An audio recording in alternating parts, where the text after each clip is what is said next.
Karibu sana mpenzi mtazamaji na mfuatiliaji wa simulizi yetu nzuri kabisa, Si Watu na Pete ya Marehemu. Tunaingia sehemu ya 3 ya simulizi yetu. Tulipoishia katika sehemu ya 2 ni pale ambapo Si Watu alikuwa njiani kuelekea kwa mtaalamu wa pili, ambapo alielekezwa na mtaalamu wa kwanza ambapo alienda. Kwanza alipofika tu pale kwa mtaalamu palikuwa pametulia, yaani palikuwa panatisha. Hakuna hata sauti ya ndege ambayo ilikuwa inasikika. Hodi, hodi babu, babu. Yule mama alianza kupiga hodi, ila baada ya kusikia sauti ya mwenyeji alishangaa, anajisikia yeye mwenyewe.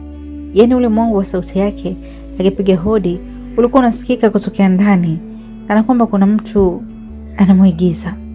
Kwanza mama yule na Si Watu walitazamana. Ilibakia kidogo wakimbie, maana ilikuwa sio kawaida kabisa.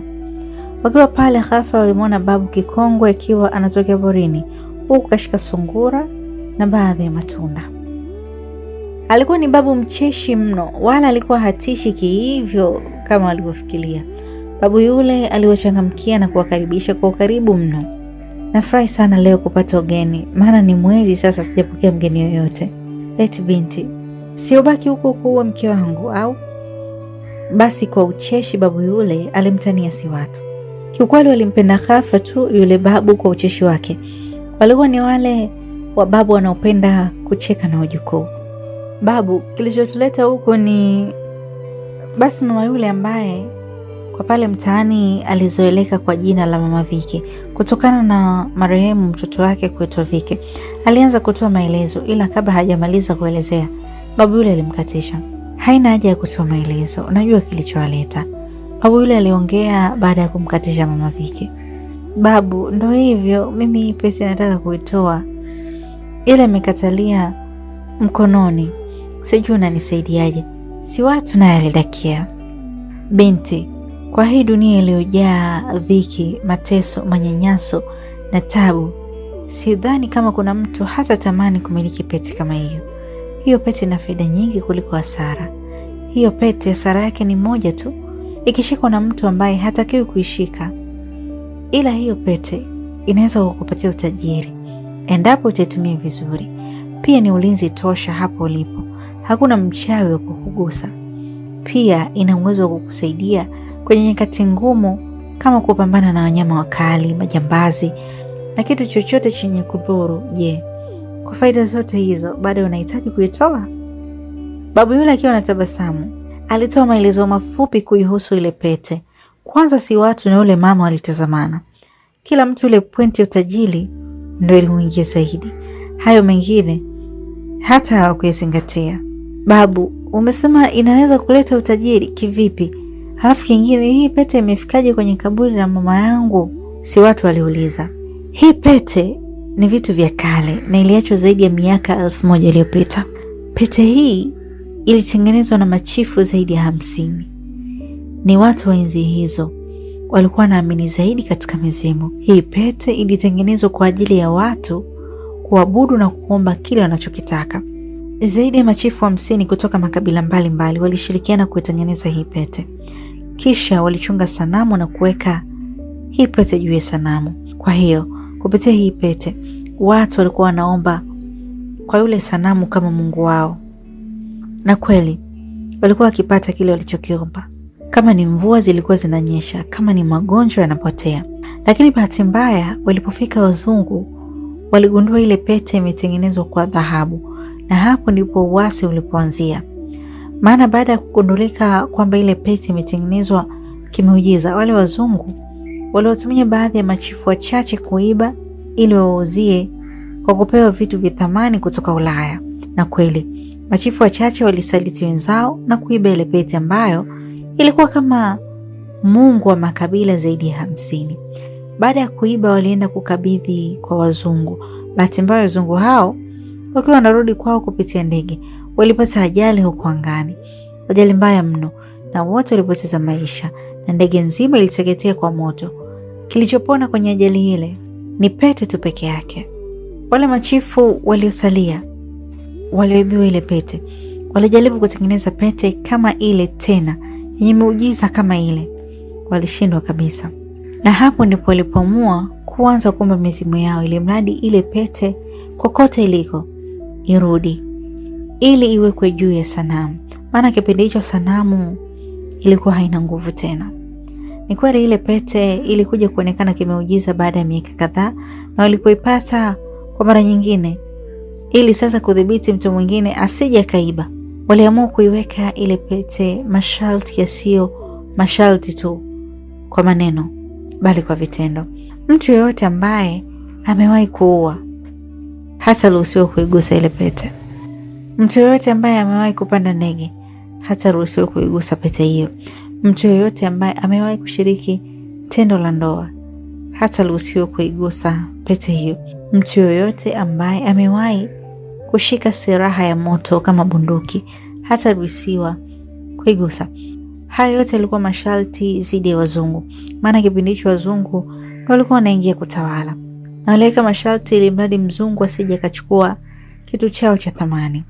Basi watu waliendelea kuabudu kwenye ile sanamu ambayo ilikuwa inatumia nguvu za pete. Baada ya wazungu sasa kuwa wametawala, walisambaratisha sehemu ya kuabudia, kwa sababu iliaminika watu ndo wanakutania kupanga ajenda za kugoma. Ile pete ilichukuliwa na wazungu kwa mara nyingine, lakini awamu hii kila mzungu aliishika ile pete alikufa kama kuku. Wazungu baada ya kuhisi kile kitu huenda ni uchawi, waliamua kukitumbukiza baharini kwa hasira. Ilipita miaka zaidi ya 100 na kitu, kizazi chote kikiwa kishatoweka. Hiyo pete ilikuja kuonekana ufukweni. Bahati nzuri ikakotwa na mtoto mpaka nyumbani kwao. Kwa sababu alikuwa ni mtoto wala hakudhurika, alifikisha nyumbani kwa wazazi, lakini baba yake alipoigusa tu ndio ilikuwa mwisho wa maisha yake. Hali hiyo ilifanya mama akalipoti taarifa, na hapo ndipo wataalamu wa mambo ya kale walikuja kuchukua ili kwenda kuichunguza, maana walihisi huenda hata ni bomu. Lakini katika kuichunguza hawakugundua lolote. Bahati mbaya kuna mwanasayansi alijitia ujuaji, aligusa, na huo ndio ulikuwa mwisho wake. Kuanzia siku hiyo hakuruhusiwa mtu tena kuigusa ile pete. Ilibidi ikawekwa kwenye makumbusho ya vitu vya kale, na sehemu hiyo ilikuwa imejengwa na wazungu. Baada ya miaka kadhaa, baada ya wazungu kufukuzwa nchini, hiyo sehemu ya makumbusho pale ilipoka vibaya mno, maana ilisadikika wazungu walikuwa wameacha mabomu kwa hasira ya kufukuzwa. Kuanzia siku hiyo hakuna alisogea tena pale makumbusho. Yalibakia magofu ambayo mpaka sasa hivi hapo. Miaka ilipita ya kutosha magofu hayo bila kutumika. Baada ya kupita karne zaidi ya 9, vizazi na vizazi, hapo ndo hayo magofu watu walianza kupita na hakuogopa tena. Na serikali ilibidi kuuza eneo hilo kwa mwekezaji, maana miaka yote ilikuwa lipo tu. Wawekezaji ilibidi waende kufukua na kusafisha kwanza kabla ya kuanza ujenzi, maana kuna vitetesi vilivyominika bado kuna mabomu. Katika hali ya kufukua na kusafisha, bahati mbaya ile pete ya miaka zaidi ya 900 iliyopita ilionekana. Na ndo hicho kipindi mama kichaa alipita huko kwenye magofu na kuiokota hiyo pete na kuivaa kidoleni. Baada ya muda huyo kichaa alifariki na pete mkononi, na mtu pekee ambaye alitakiwa kuitoa pale ni yule ambaye amekidhi masharti yote. Lakini haikuwa hivyo. Huyo mama alizikwa na hiyo pete. Miaka kadhaa ilipita. Watu 3 ambao walikuwa wanatafuta utajiri walipewa masharti ya kwenda kuchimba maeneo ya makaburi na kuleta udongo mwekundu. Na kweli walipoenda walifanikiwa kuchimba. Bahati mbaya walichimba pembezoni mwa kaburi la marehemu, na katika kuchimba na kufukua walifukua ile pete na kuitoa nje. Bahati mbaya kwao hawakubahatika kuiona kutokana na mawenge. Baada ya kuchimba walichukua udongo, walifikia na kuondoka. Asubuhi ilipofika walipita watoto maeneo yale wakiwa wanacheza. Mmoja wao aliokota ile pete, ila katika kucheza wakati wanaondoka alisahau juu ya kaburi mpaka ulipokuja kuipata wewe, na hiyo pete ndio hiyo ulioivaa wewe hapo. Babu yule kama anasoma kitabu hivi alitoa historia ya ile pete. Yaani alikuwa anaelezea kama hiyo miaka alikuwepo.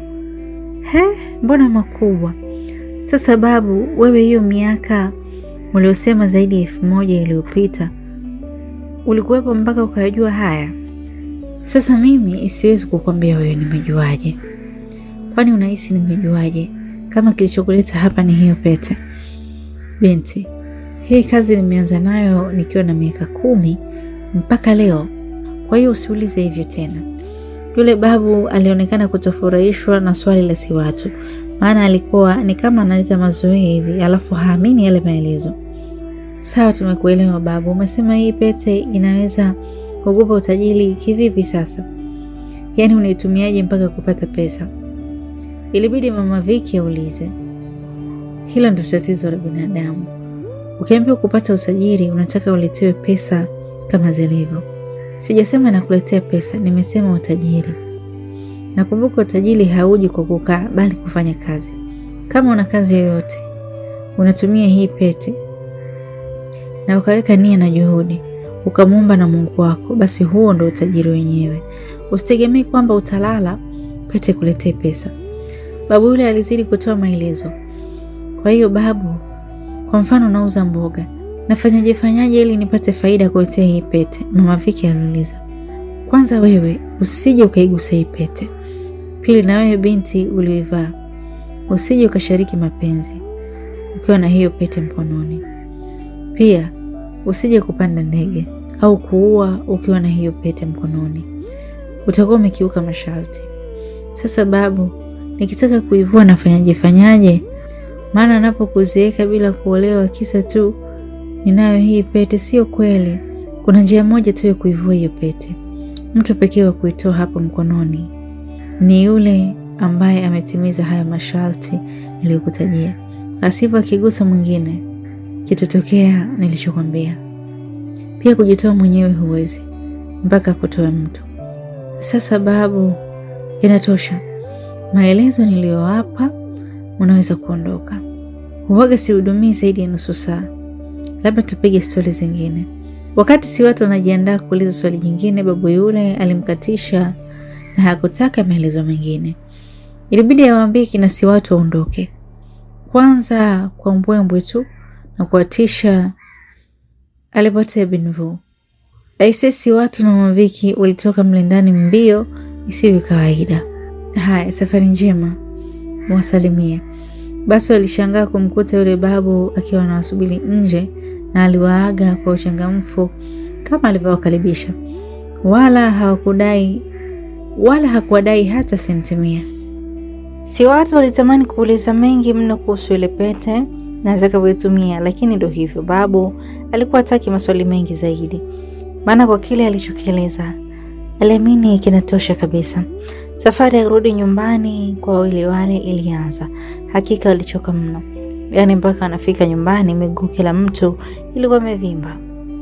Wale tangia wazaliwe walikuwa hawajawahi kutembea umbali mrefu vile. Mama, mimi naona nitafute tu mtoto mdogo anitoe hii pete. Maana sioni faida zake sana. Na ufia siku utakuja kuigusa bahati mbaya na kukuta jambo. Hata mimi siwezi kuishi maisha yote bila kuolewa. Siwatu baada ya kufika nyumbani aliona hakuna umuhimu kuwa na ile pete. Maana hata hivyo hakuwa ameelekezwa kitu chochote na ule babu namna ya kutumia pete. Siwatu binti yangu, sikurupuke, mimi naamini tutapata njia ya kuitumia hiyo pete. Ikiwa kweli na faida, basi njia ipo. Ulikuwa ni ushauri wa Mama Viki kwenda kwa Siwatu. Japo Siwatu ilimchukua ugumu kukubaliana na wazo la Mama Viki, ila alikubali kishingo pande kubaki na ile pete. Siku 2 zilipita baada ya kuwa sawa na miguu walau imepoa. Waliamua kwenda tena bondeni kujumua mboga ili kuendelea na biashara yao kama kawaida. Na awamu hii walijumua kidogo, maana hata hivyo mtaji ulikuwa umepungua. Mama Viki alikuwa mtu mzima anayejua kunyumbua mambo. Alikumbuka maelezo yule babu kwamba ile pete enzi za nyuma waliotengeneza walikuwa wanatumia kuomba mambo yao iende kwa wepesi au uomba chochote kupitia ile pete. Mama Viki alijiuliza bila kupata majibu. Kwanza aliamua kumuita Siwatu. Siwatu, jaribu kuomba hiyo pete tuletee chakula, hasa wali kuku. Mama Viki aliongea maneno ambayo Siwatu alitamani kucheka. Mama Viki, naona sasa movie zimeanza kukudanganya. Hayo unaozungumza si hapo kwenye ile movie ya pete ya ajabu. Yaani mambo ya kwenye movie unaleta live. Basi Siwatu akiwa anacheka alijibu. Basi ilibidi Siwatu afanye vile kumridhisha Mama Viki. Maana alikuwa hana imani kama kinaweza kutokea hicho chakula. Ni kweli kama alivyowaza Siwatu, hakuna kilichotokea. Walijaribu kuomba hiki na kile, lakini pete haikuwa na miujiza hiyo ya kuleta vitu. Mama, unakumbuka maneno ya yule babu? Lakini alisema hii pete inasaidia pale unapoweka jitihada, sio kwamba inakuletea pesa. Mimi naona tujaribu kitu.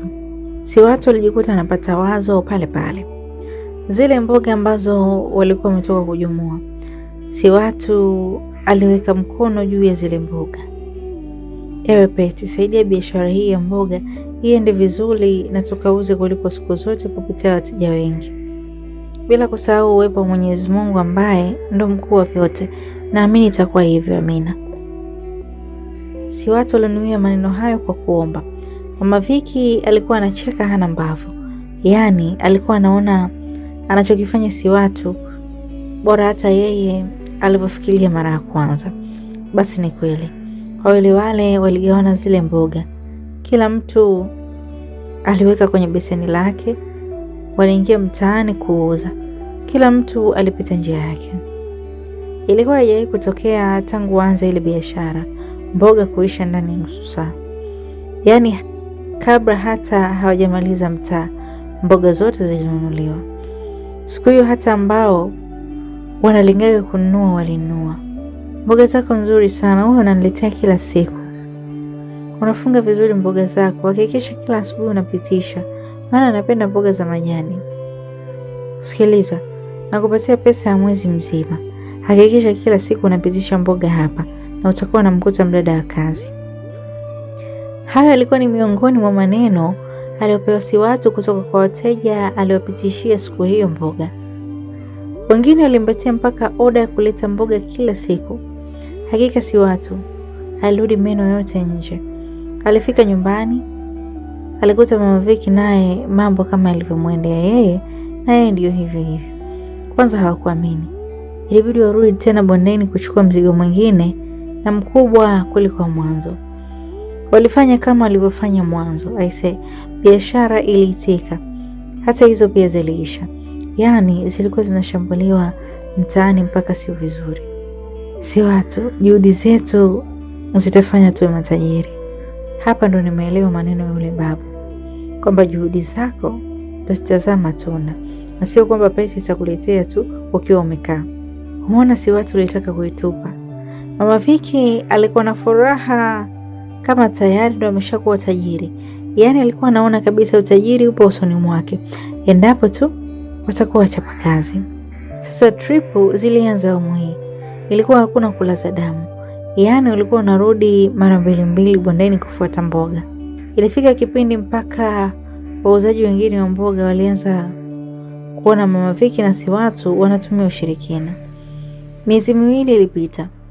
Walijikuta wamekusanya 600,000 kupitia ile kazi. Ilikuwa mara ya kwanza kwa mama yule kushika hiyo pesa tangia aanze kufanya biashara ya kuuza mboga. Awamu hii waliamua kubadilisha biashara. Walifungua genge karibu na pale walipokuwa wanaishi. Ilikuwa ni genge la vitu vya matumizi ya nyumbani. Walikuwa wakifungua asubuhi, wanafunga saa 4 usiku. Ikifika alfajiri wanaamka kwenda kufuata mzigo sokoni. Ikifika tena saa 4 usiku wanafunga alfajiri kama kawaida kuchukua mzigo. Yaani huo ndo ulikuwa mzunguko wao. Kiukweli walikuwa wanajituma mno. Pamoja na kwamba pete ilikuwa inawasaidia kurahisisha mambo, hata wanamtaa wakishuhudia juhudi za wawili hao. Ile kazi waliifanya kwa mwaka mzima, huku genge likiwa linakuwa kila iitwapo leo. Baada ya huo mwaka ilikuwa sio genge tena.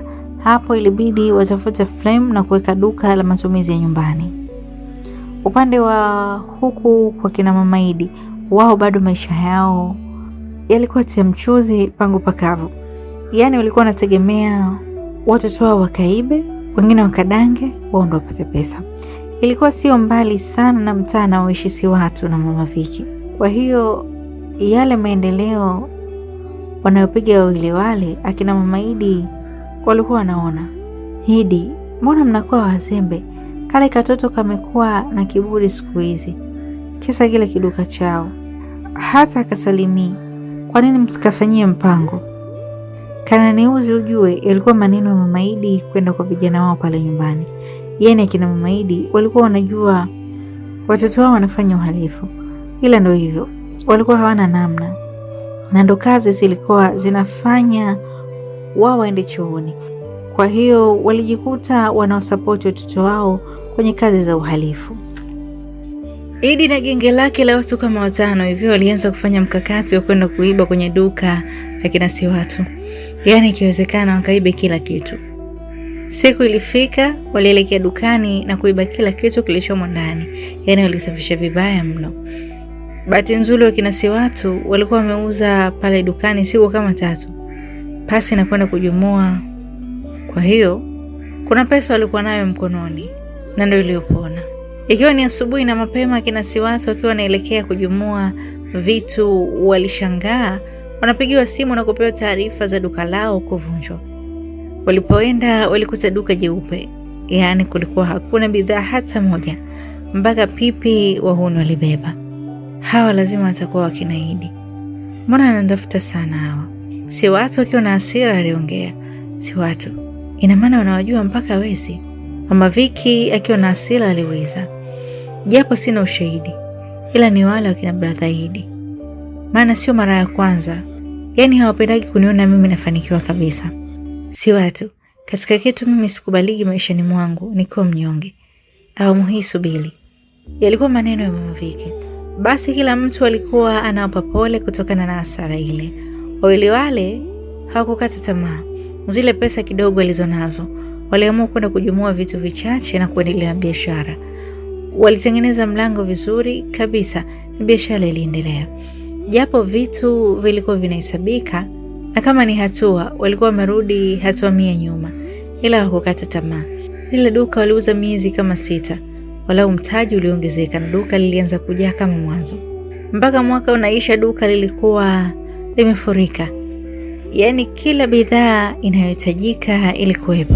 Awamu hiyo iliamua kutafuta mlinzi na kumweka awe analinda usiku. Upande wa pili, kama kawaida ya kina Idi, walionekana wapo kwenye mipango ya kwenda kuiba.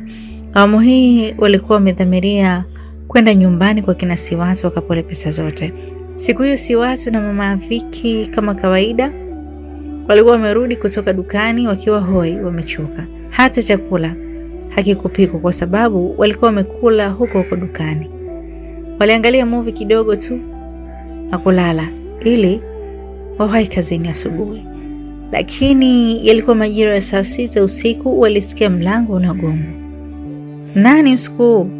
Mama Viki aliamka na kusogea mlangoni kisha aliuliza. Ni mimi Neema. Sauti ya kike ilisikika nje. Na huyo Neema alikuwa ni mpangaji mwenzao pale wanapokaa. Mama Viki bila wasiwasi alifungua mlango akiamini ni Neema, maana alikuwa kasikia sauti ya kike. Alipofungua mlango tu alishangaa wahuni wanaingia wakiwa na visu, wengine na marungu. Na kwenye kundi lao walikuwa na mdada ambaye mara nyingi ndio walikuwa wanatumika kama chambo. Hawa puzi wamemjuaje Neema? Au kawacholesha? Mama Viki alikuwa anarudi nyuma huku anajiuliza. Muda huo si watu walikuwa yupo chumbani, maana ilikuwa ni chumba na sebule. Kaa chini wewe fala, mwite na wewe fala mwenzio. Ilikuwa ni sauti nzito ya ukali. Hata si watu akiwa kule chumbani alisikia sauti hiyo na alitambua vyema hiyo sauti. Ilikuwa ni sauti ya Umari ambaye ni kaka yake. Si watu alikuwa anatetemeka mwili mzima. Hii pesa inaweza kukusaidia kupambana na wanyama wakali, majambazi na kitu chochote kinachotaka kukudhuru.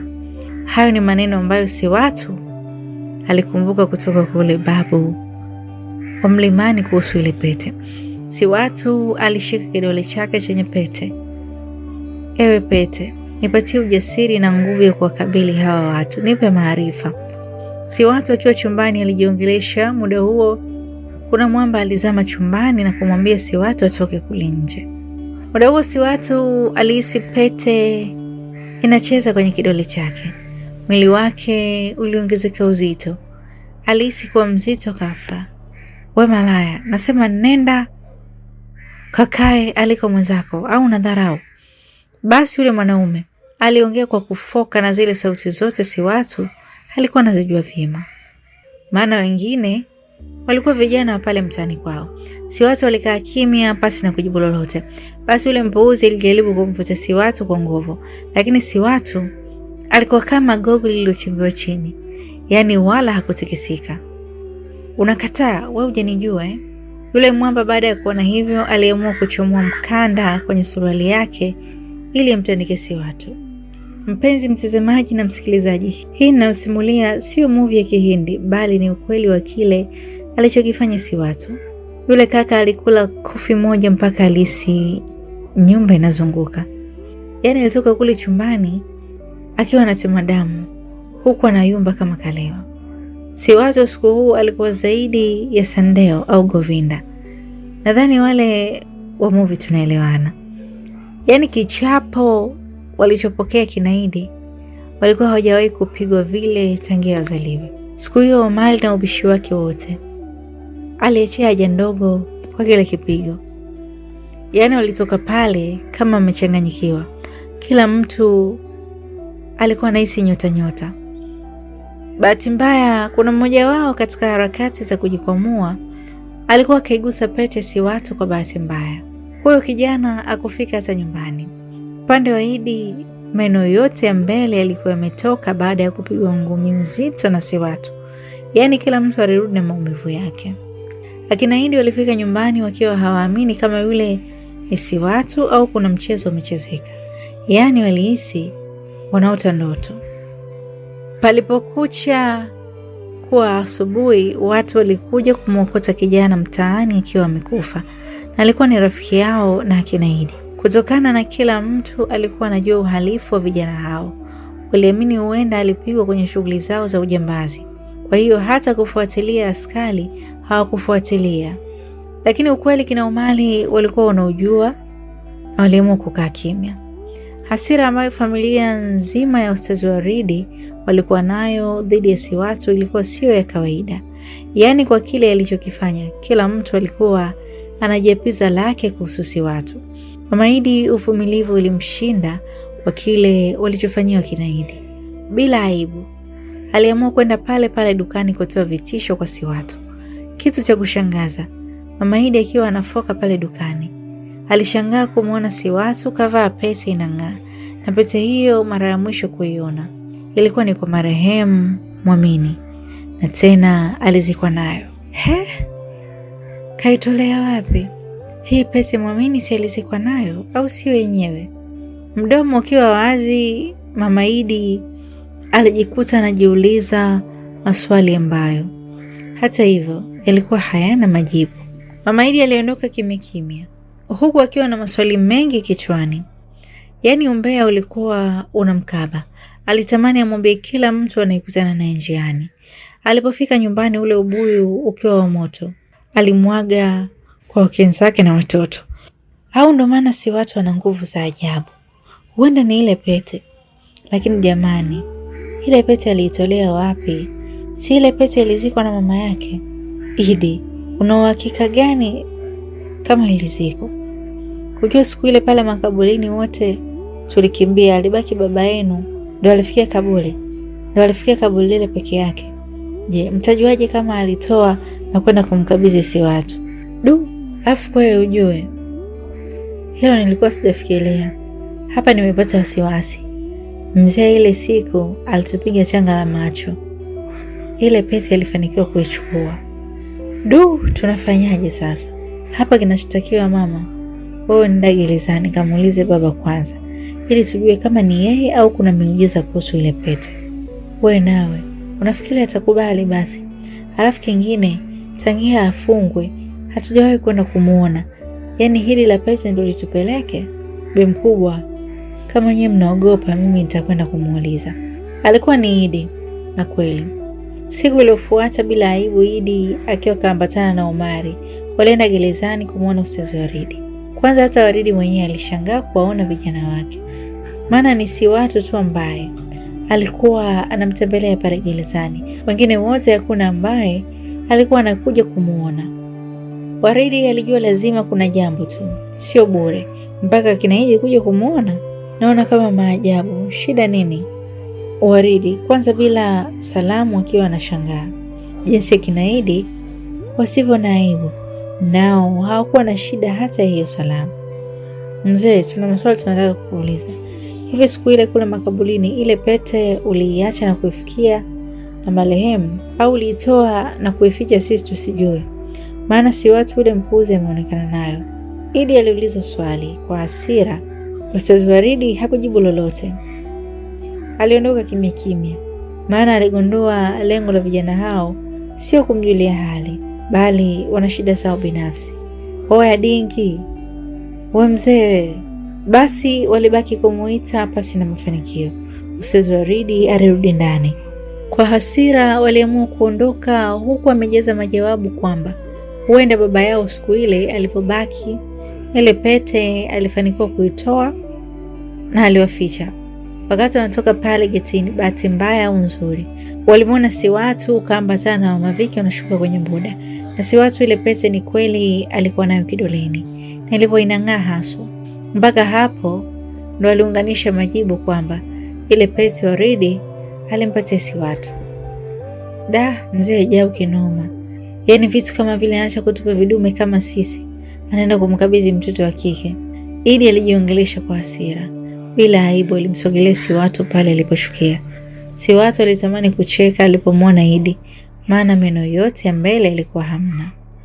Si watu, hivi hiyo pete uliitoa wapi? Ni mzee alikupatia sio? Akiwa na hasira na si watu, Idi aliuliza. Wewe mjinga nini? Unaniuliza kama nani? Kwa hiyo umeona pete tu? Nguo nilizovaa hujaona? Sendo je? Kwa nini usiniulize kwamba hivi nilipata wapi?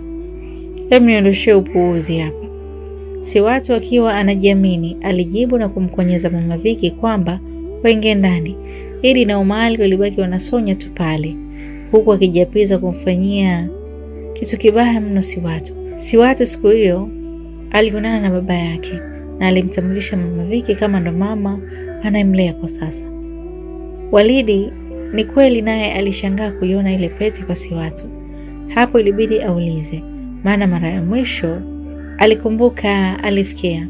Basi si watu wakuwa msili. Alimueleza baba yake kuhusu ile pete, jinsi alivyoipata na jinsi mtaalamu alivyoeleza. Si watu, kama ni pete ya miujiza, haiwezi kufanya namna nikatoka humu ndani, maana nimechoka jamani. Ustazi Waridi kiukweli alikuwa kavurugika kiakili kule ndani. Yaani alikuwa anauliza maswali ya kijinga. Kwanza si watu ilibidi acheke. Baba, sio pete ya miujiza kama unavyofikiria wewe. Huo uwezo haina. Ila baba, niombee mwanao niwe tajiri. Nikiwa na pesa nitakuja kukutoa huko ndani.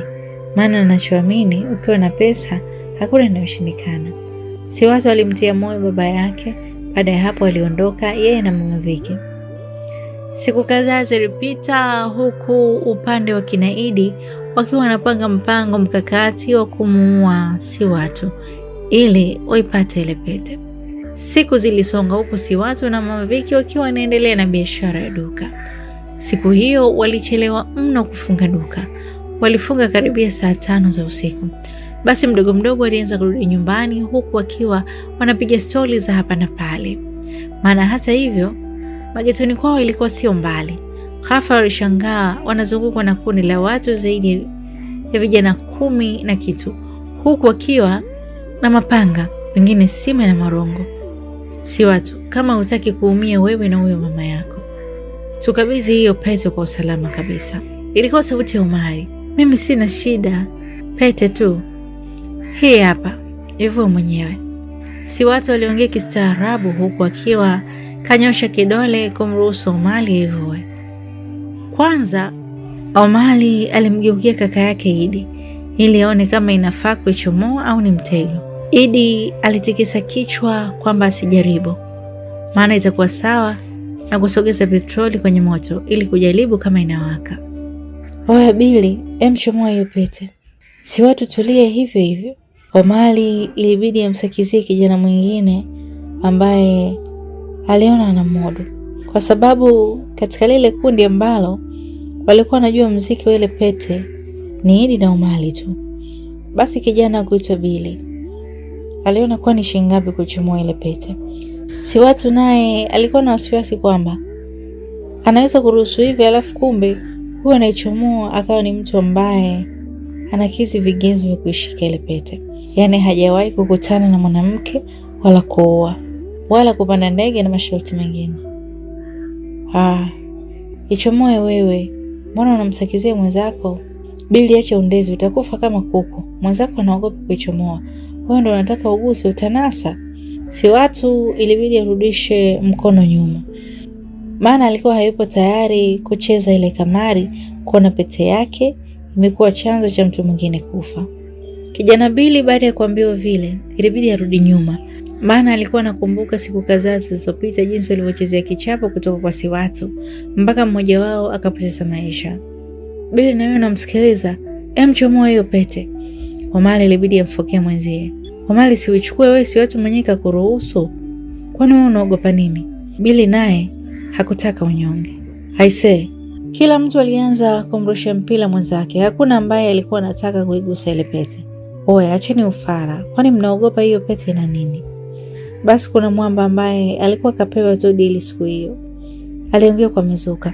Baada ya hapo, alimvaa si watu mwili na kuidaka ile pete. Kisha alianza kuivuta. Yule kijana alichokutana nacho kilifanya kina Omari wapoteane. Yaani kila mtu alipita njia yake.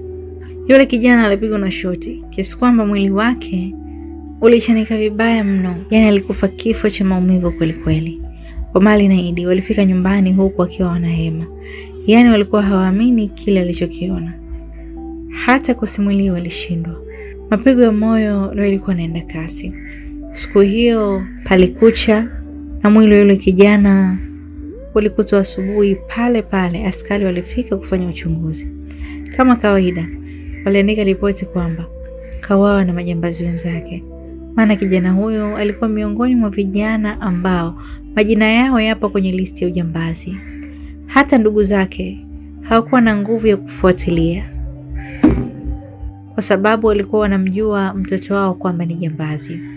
Akina Idi walifyata ndimi zao, maana kuropoka ilikuwa ni kujipeleka kwenye kesi ambayo haina hata sababu. Omari, mwambie kaka yako kwenye mandilini msihusishe tena. Na kuanzia leo kila watu wafanye kazi kivyao, maana kazi zenu kimeo. Siku zile tumeenda kwa si watu kuvamia, katudunda kishenzi mpaka Bilai kapoteza maisha.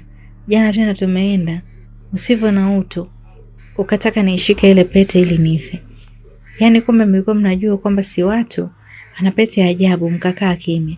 Ufala huu kuanzia leo tusijuane umi. Siku hiyo kijana Bili alitema nyongo zote, tena akiwa na hasira. Tena alilopoka mbele ya mama Idi na akiwenza. Bili kila alipokumbuka kwamba alitaka kuigusa ile pete, alibaki anatetemeka mwili. Yaani kuanzia siku hiyo aliacha hata ujambazi wenyewe. Basi siku zilizidi kusogea, huku Idi na Omari walibaki wakiwa wametafuta genge lingine la uhalifu kushirikiana. Karibia mwaka mzima ulipita. Si watu na Mama Viki walikuwa wana maduka makubwa mawili. Kila mtu alikuwa anauza duka lake. Pia walikuwa wamenunua uwanja kabisa kwa ajili ya kuanza ujenzi. Maisha ya si watu kwa kweli yalikuwa mazuri, na hiyo ilitokana na juhudi zake kushirikiana na Mama Viki. Wivu ambao kina Mama Idi walikuwa nao juu ya mtoto si watu walikuwa si wa dunia hii. Idi, ina maana ndo mnashindwa kabisa kuipata ile pete? Ujue tulienda kwa mtaalamu, alituambia ile pete ndio inayompa usajili si watu. Kwa hiyo tukiipata ile pete tumetoboa mjue. Ilikuwa maneno ya Mama Mwija. Haise, tushasema kuhusu pete tuachane nayo. Alafu mdogo, si umwambie mwanao Ikram na Kinubo Yaani Ikram hutaki afanye kazi za hatari, ila sisi kina Omari, au sio? Alikuwa majibu ya Omari kwenda kwa Mama Mwaija. Yaani Idi na Omari walikuwa hawataki kabisa masuala ya pete, tena tangia washuhudie kile kilichompaza mwenzao. Siku zote ukimshindwa adui unaungana naye. Uchawa sasa ulianza kwa Siwatu, yaani familia nzima ya Waridi ulianza kujipendekeza kwa Siwatu. Pale dukani walikuwa hawakauki. Siwatu alikuwa ni binti asiyekuwa na visasi. Alifurahi kuona ndugu zake wameanza kuonyesha upendo, japo alijua ni upendo wa kinafiki. Ile hali ya kuona ana ndogo ilikuwa inamtia moyo. Ukiachana mke mkubwa na mke mdogo, yule mke wa kati alikuwa na watoto wote wa kike. Kuna mtoto wake wa mwisho kwa jina la Shufaa. Alikuwa anaonekana walau kidogo yeye yuko tofauti na wenzake. Hata uvivu ulikuwa sio kivile kama wenzie. Huyo ndo Siwatu alimchagua ili ashirikiane naye kuuza naye pale dukani. Kwa kweli Shufaa alifurahi mno, japo wenzake walimwonea wivu kweli kweli. Ila Siwatu bwana, Mwaija ni mkubwa kwa Shufaa, sasa kwa nini usimchague Mwaija? Au hata huyo Shufaa si ana dada zake, kwa nini yeye sasa? Alafu kale katoto kanajifanya kana kimbelembele. Basi Mama Mwaija alijikuta tu ana wivu na mtoto wa mwenzie kupata ile kazi. Yaani aliona kama atafaidi sana. Sio yeye tu aliona wivu, hata dada zake na Shufaa, yaani utumbo mmoja, nao alimwonea wivu kweli mdogo wao. Basi siku hazigandi, miezi miwili ilipita. Shufaa alikuwa anaelewana vizuri kabisa na Siwatu, yaani mpaka Shufaa alihama na kuanza kukaa na kina Siwatu. Hata kupendeza, alikuwa anapendeza tofauti na dada zake ambao walikuwa wanashindia madera. Japo Shufaa na Siwatu walikuwa wanajitahidi kuwapa ndugu zao vipesa vya matumizi, lakini bado wivu ulizidi kwa mkubwa kwa Shufaa. Kila mtu alikuwa anaona kwa nini asiwe yeye. Hali hiyo ilifanya Mama Mwaija na mwanawe Mwaija waende kwa mganga, ili mradi ile nafasi ya Shufaa kukaa pale dukani haipate Mwaija. Maana duka la Siwatu lilikuwa kubwa kweli kweli, na kuna muda Shufaa alikuwa anaachiwa anauza peke yake na Siwatu. Kwa hiyo hicho kilikuwa kinaumiza mno. Muda huo dada zake na Shufaa nao walikuwa hawaachi kupeleka vimaneno vya uchonganishi kwa Siwatu, ili mradi amtimue tu Shufaa pale dukani wakae wao. Siwatu mdogo wangu, kuwa makini na Shufaa, ana vibwana vyake, kila kukicha anavionga pesa. Sijui kama hata kuja kufilisi ile duka. Ni baadhi ya maneno ambayo walikuwa wanapeleka kwa Siwatu. Uzuri Siwatu alikuwa anajua ni wivu tu, kwa hiyo alikuwa anasikiliza vizuri alafu anawapotezea. Muda huo Mama Idi naye alikuwa anapambana na binti yake Anita na wakachukua nafasi ya Shufaa pale dukani. Yaani ni uvivu tu ndio ulikuwa unawasumbua mpaka yote yanatokea. Basi Mama Mwaija ni kweli na mwanawe jambo lao kwa mtaalamu lilifanikiwa, yaani ilimradi kumharibia tu Shufaa. Binti Shufaa pale dukani bila kujielewa alikuta anaanza kuingiza hasara. Yaani mara kazidishia mteja chenji, mara kapoteza pesa. Yaani ilikuwa tafrani. Wiki 2 tu zilitosha Siwatu kumtimua Shufaa pale dukani. Maana alianza kuamini huenda ni kweli ana vibwana anavyovionga. Siku zote roho mbaya hata haijengi. Unaweza ukahisi unamharibia mtu, kumbe mnajaribia wote. Baada ya Shufaa kutimuliwa pale dukani, Siwatu hakutaka tena kutafuta mtu wa kumsaidia. Alikuwa anauza yeye mwenyewe. Akina Mwaija alijikuta hata vile vivocha ambavyo walikuwa wanavipata kwa Shufaa wanaanza kuvikosa. Dada zake Shufaa walibaki wanavuta midomo tu, wakati walikuwa wanamwonea mdogo wao hivyo. Wala hata kipindi kile Shufaa anakaa pale dukani, tulikuwa tunabadili mboga. Yaani sasa hivi kila siku matembele. Tena naye wewe ndo ukae kimya kabisa. Nyesi mlikuwa mnamwonea mdogo wenu hivyo. Kila siku mlikuwa mnamsemea maneno mabaya kwa Siwatu. Na mnafikiri sikupata taarifa zenu? Haya, mlichokitafuta mmekipata. Leo hii kafukuzwa kazi mnalalamika. Kinachofanya mlalamike ni kipi sasa? Basi siku hiyo mama yake na Shufaa aliamua kuwatolea uvivu mabinti zake. Maana sasa Zile senti ambazo walikuwa wanazipata kwa Shufaa walikuwa hawazipati tena. Mwaija baada ya kuona mambo yake hayaendi kama alivyotaka, aliamua kwenda kwa Siwatu kujipendekeza. Siwatu, kwa nini nisichukue nafasi ya Shufaa? Mimi nakusaidia hapa dukani. Si unajua mimi tofauti na Shufaa. Mwaija alijipamba na kujimwagia sifa huku akimsema vibaya Shufaa. Siwatu alikuwa anamjua dada yake Mwaija vizuri kabisa. Alikuwa ni dada mmoja hivi na roho mbaya yake ukichanganya na uvivu. Siku zote mtu anayependa kukopa na hapendi kulipa. Mkopeshe pesa kidogo, alafu usimdai. Hakika huyo mtu atakuwa anaogopa kukopa tena kwako. Hicho ndo alichokifanya Siwatu. Alikuwa anajua Mwaija ile kazi ya kukaa dukani haiwezi, ila aliamua kumkubali ili mradi mtafutie kisingizio. Maana aliona kukataa hivi hivi itaonekana anaringa. Na kweli siku iliyofuata Mwaija alianza kusaidiana na Siwatu kuuza pale dukani. Dada Mwaija, nadhani kila maelezo ushaelewa. Ukisahau bei ipo kwenye daftari hapo. Pia usisahau kuandika chochote unachokiuza. Siwatu siku hiyo aliamua kumwachia Mwaija na kurudi nyumbani. Lakini kabla hajafika nyumbani, aligundua kwamba kasahau ufunguo wa nyumbani pale dukani. Ilibidi arudi kuchukua. Mama, huwezi amini. Ile dawa yule mganga wako inafanya kazi. Yaani sasa hivi Siwatu ananiamini. Ananiachia mpaka duka. Yaani yule mganga balaa. Aliposema Shufaa atasimuliwa kazi ndani ya wiki tu sikuamini. Ila leo ndo nimeamini. Mama, nakuahidi sitakuangusha.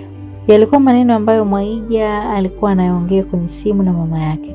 Muda huo Siwatu alikuwa kafika mlangoni na alisikia kila neno ambalo Mwaija kalizungumza.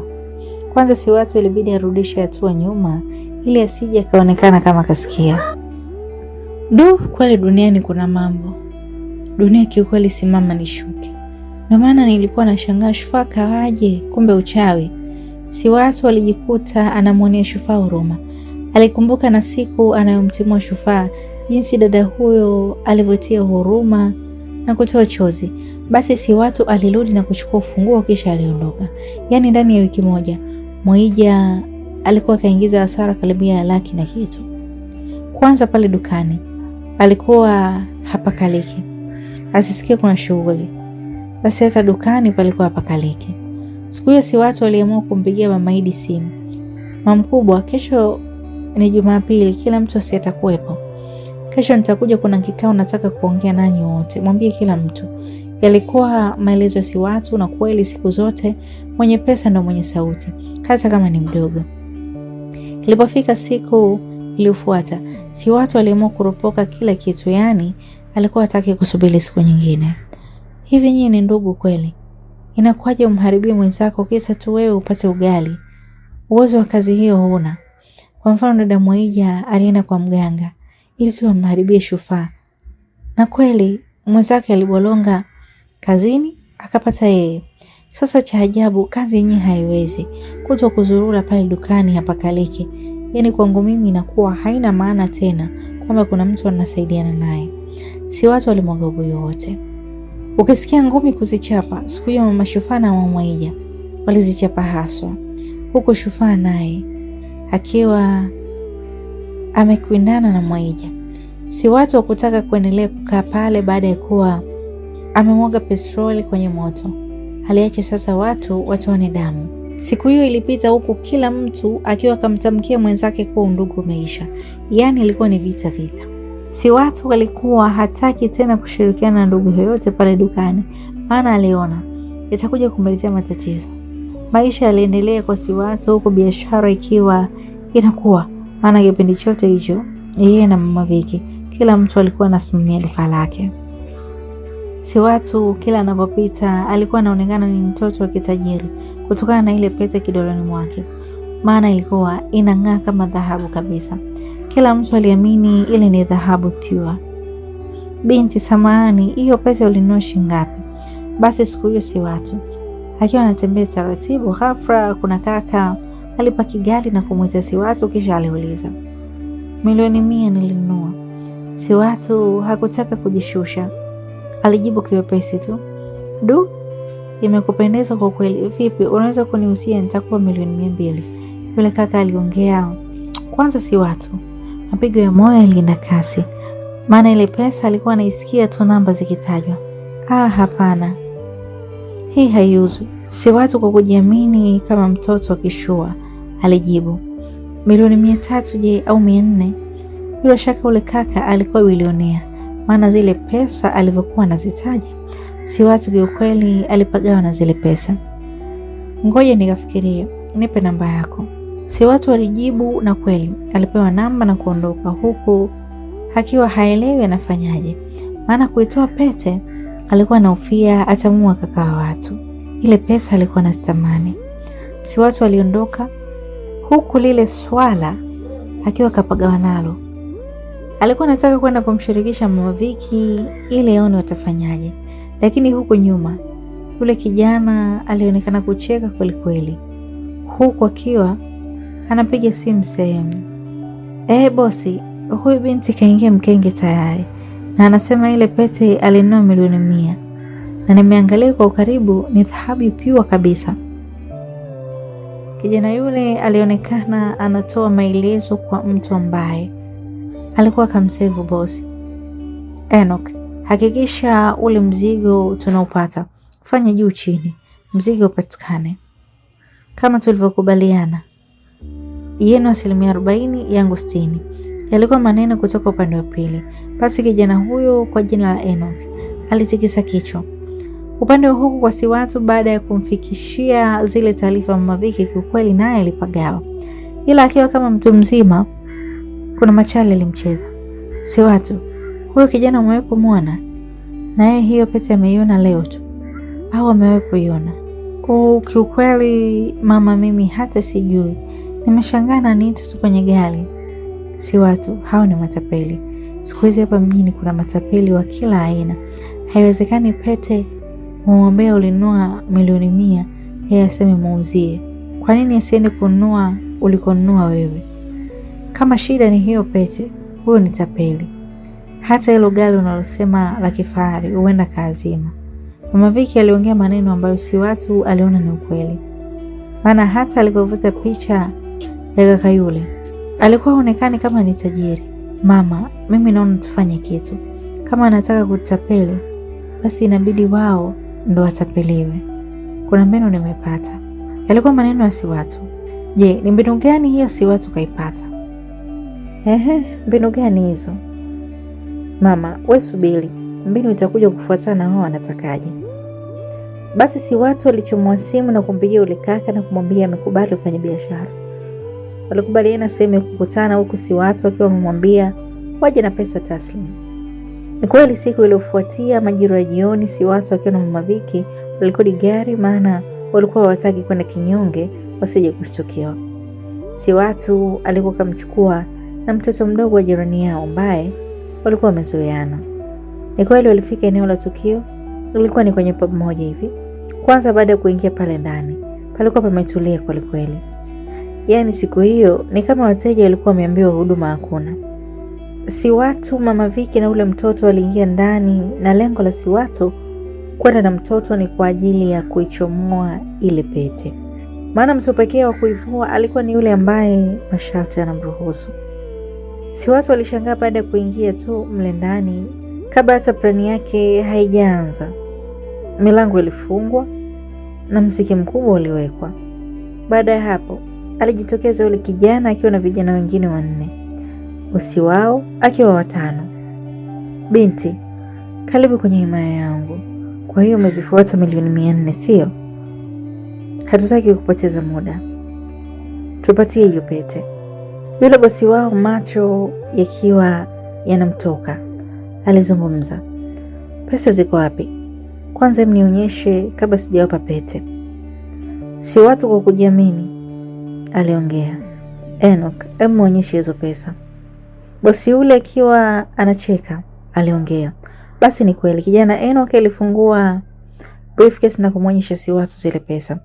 Si watu alimgeukia yule mtoto aliyekuja naye na kumwambia hivyo ile pete. Ni kweli mtoto yule hakutumia hata nguvu, aliitoa kisha si watu alimwambia iweke mezani. Okay, kabla mjachukua hiyo pete, nipatie hizo pesa. Pete hii hapa mezani. Kwa akili zako ndogo, unafikiri unaweza kupewa pesa zote hizo kwa hii pete tu? Pete yenyewe tulipata tetesi uliyopata kutoka kwenye vitu vya kale. Sepeni, tusijefanya kitu ambacho hatutakiwi kuwafanyia. Yule bosi aliongea kwa dharau.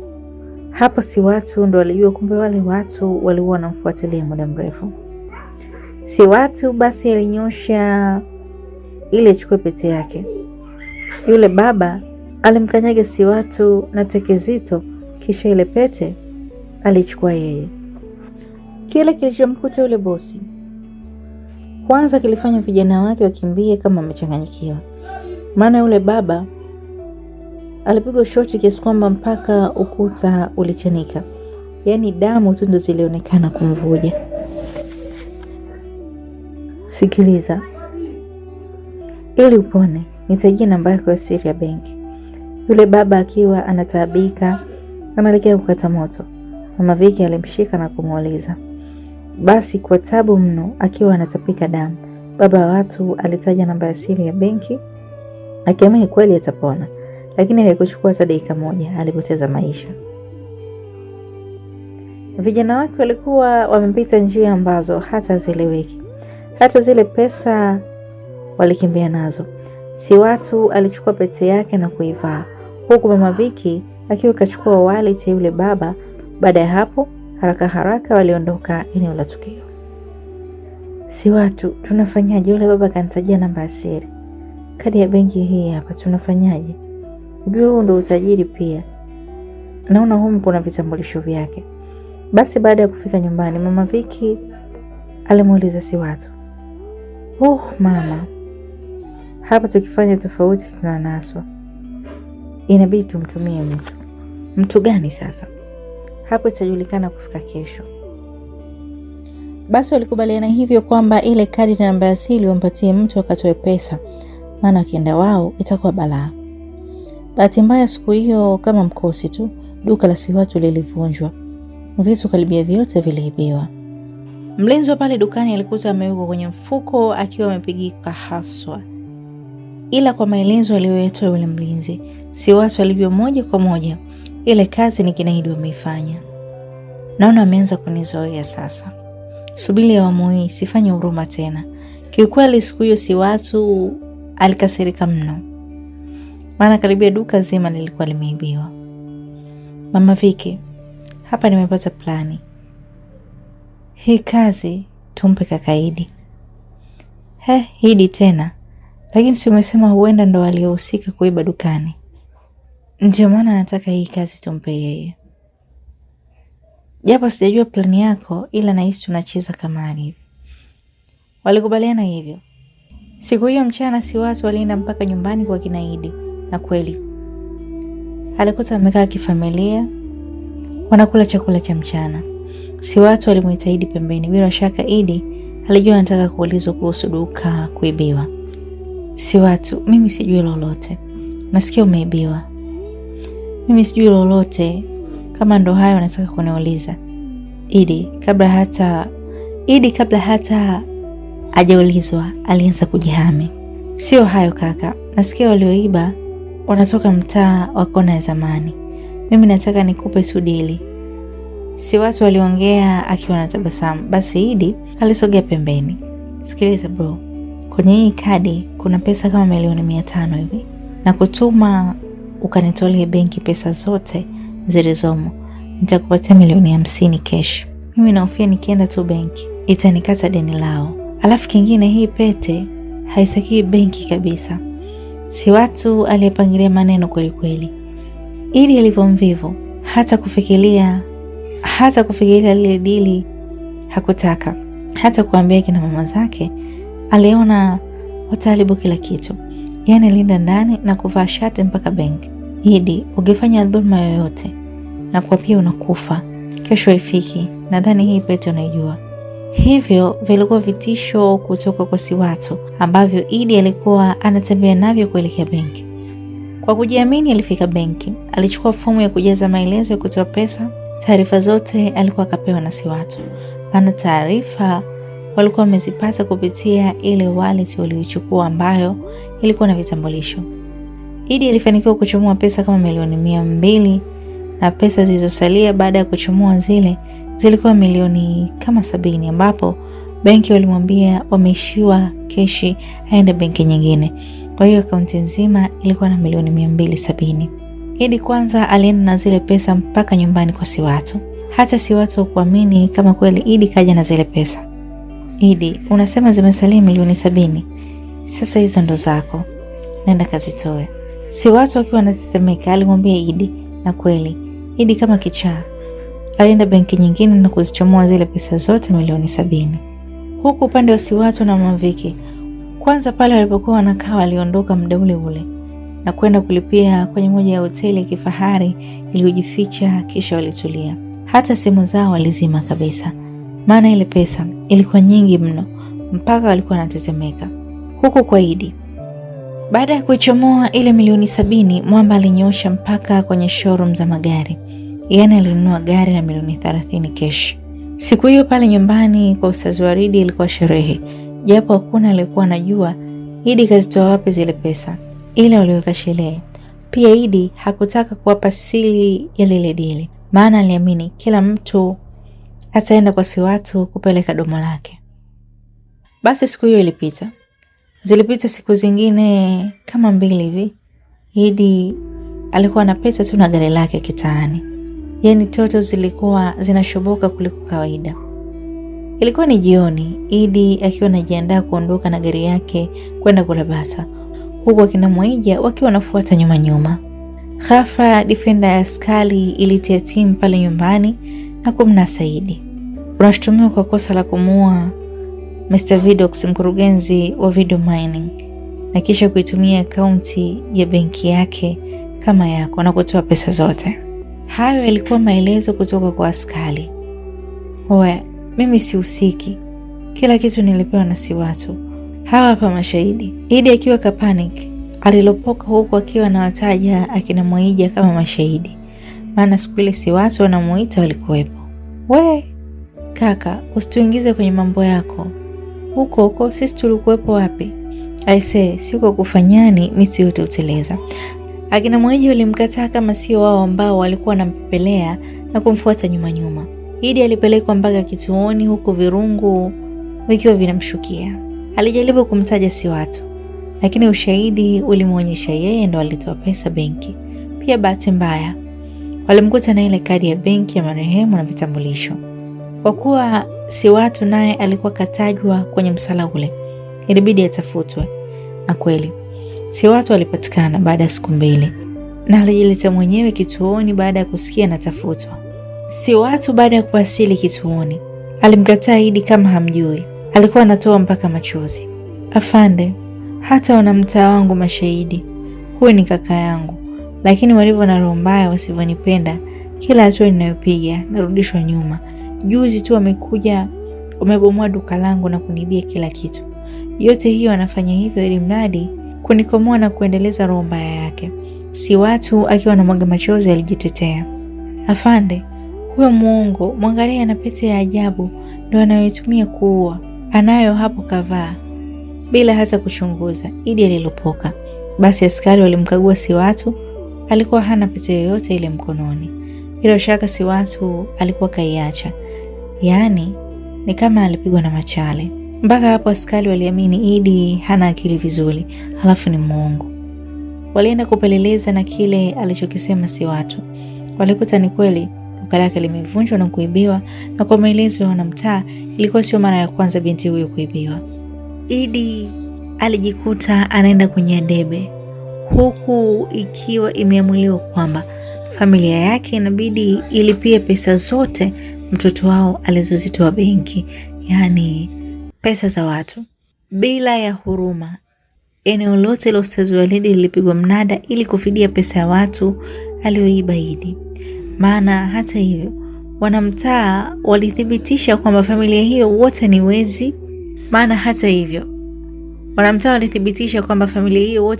Wanaleana. Kwa hiyo hata hivyo mahakama iliona iwe fundisho kwa familia zingine. Yaani ule msemo wa samaki mmoja akioza wote wanaoza, pale ndo ulitumika. Idi alikuwa ni samaki aliyefanya na wenzie wakaoza. Yaani eneo lote zikiwemo na nyumba ilipigwa mnada na familia nzima ilipewa miezi 3 watafute kwa kwenda. Idi yeye alipigwa kifungo cha maisha jela. Yaani alikuwa na hasira kiasi kwamba alikuwa anahisi moyo wake kupasuka, lakini ndo hivyo. Alikuwa hana uwezo wa kumfanyia si watu lolote. Aliishia tu kumwaga machozi. Ile miezi 3 waliopewa iliisha. Hapo ndo ulikuwa mtafutano. Wakwenda kwa shoga yake alienda, wakwenda kuomba msaada msikitini alienda, wakwenda kulala stendi naye alienda. Mwaija yeye alijikuta anaenda kuolewa nyumba ndogo akiwa mke wa 4, tena kwa baba mtu mzima ambaye maisha yake ni ya kawaida mno. Watoto wengine waliingia kwenye madanguro kujiuza, lakini Omari ule uvivu wao uliisha. Walijikuta wamekuwa watu wa kubeba magunia viwandani na kwenye magodauni. Kiufupi, familia ya Ustazi Waridi ilisambaratika kabisa. Wake wa Ustazi Waridi, kila mtu alienda kutafuta makazi kivyake. Mama Idi alipangishiwa chumba kimoja na kijana wake Omari baada ya kufanya vibarua. Mama Shufaa yeye alienda kukaa kwa shoga yake, huku mama Mwaija akiwa ameenda kuishi kwa mwanaume, tena mvuta bangi, maana yule baba ambaye alikuwa hana mke, yani Rama, aliwakataa wote. Na hii ni baada ya lile zali la kila mtu. Si watu aliamua kumchukua Shufaa na kuanza kuishi naye wakishirikiana kwenye biashara, maana aliona katika watoto wote huyu ndo walau kidogo anaeleweka. Siku zote malipo ni hapa duniani. Yaani kama ni kulipwa, basi wanafamilia wale walikuwa wanalipwa kweli. Si watu na maviki zile pesa waliamua kuzificha kwanza, maana kufanya haraka waliona watastukiwa. Siku zilisogea, hatimaye mwaka mzima walikatika. Zile pesa walikuwa wanachomoa kidogo kidogo na kuingiza kwenye mtaji. Si watu alijikuta anamiliki maduka zaidi ya 5 pale mjini, huku na maviki hivyo hivyo, kila mtu akiwa kajenga nyumba yake. Katika zile pesa zote zilikuwa zimesalia kama milioni 100 ambazo walikuwa bado wamezificha. Si watu aliamua kukaa na Mama Viki na kumshirikisha ili wazitumie zile pesa kumtoa Ustazi Waridi gerezani. Na kweli Mama Viki hakuwa na yana, alikubali. Basi si watu alianza mpango kumtoa baba yake gerezani. Bahati nzuri kipindi hicho msamaha wa rais kwa baadhi ya wafungwa ulipita. Japo kwa msamaha huo ulikuwa hauhusu watu walioua, lakini kwa nguvu za zile milioni 100 jina la Waridi lilipenyezwa mpaka baba huyo aliachwa huru kwa msamaha. Hakika ilikuwa ni furaha kwa Waridi na mtoto wake si watu. Yaani pale Waridi waliona faida ya kuwa na mtoto. Lakini Mama Idi sasa, baada ya kupata taarifa kwamba Waridi katoka na yupo kwa si watu, yaani kama kuku wote walibebana na kumfuata huko. Maana hata hivyo waliona watapata wafadhali wa maisha. Ukichanganya hasira ya kujua kwamba alibambikiwa watoto na hasira ya kukaa gerezani miaka yote hiyo, Ustazi Waridi alitandika taraka kama ana akili vizuri. Yaani kwenye hilo alikuwa hataki ushauri. Mke mkubwa alichapwa talaka 3, mdogo talaka 3, na wakati alichapwa talaka 3. Japo walikuwa wanapinga, lakini baba huyo alikuwa kaamua. Kwa aibu ilibidi tu wabebe mabegi yao tena na kuondoka zao, maana hata si watu alikuwa hawataki kwake. Basi maisha yalikuwa mazuri na yenye furaha kwa si watu na baba yake. Baada ya mwaka kupita, si watu aliyoshawishi baba. Baada ya mwaka kupita, si watu alimshawishi baba yake amuoe Mama Viki awe kama mama yake. Na kweli ilikuwa hivyo, wali hao walioana. Ustazi Waridi alikuwa anaona si watu ndo mtoto wake pekee, yaani hao wengine wote alikuwa anaona alibambikiwa. Japo si watu alimshawishi mno baba yake ampende hata Shufaa, maana Shufaa walikuwa wanaishi naye na alikuwa mtoto mwema sana. Baada ya miaka 5, hakika si watu na familia nzima walikuwa na biashara kubwa mno pale mjini, yaani walikuwa maarufu.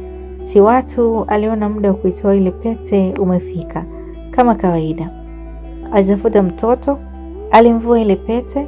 Ile pete aliitunza sehemu ambayo aliamini ni ngumu mtu kuigusa, na aliitunza kwa ajili ya utoto wake.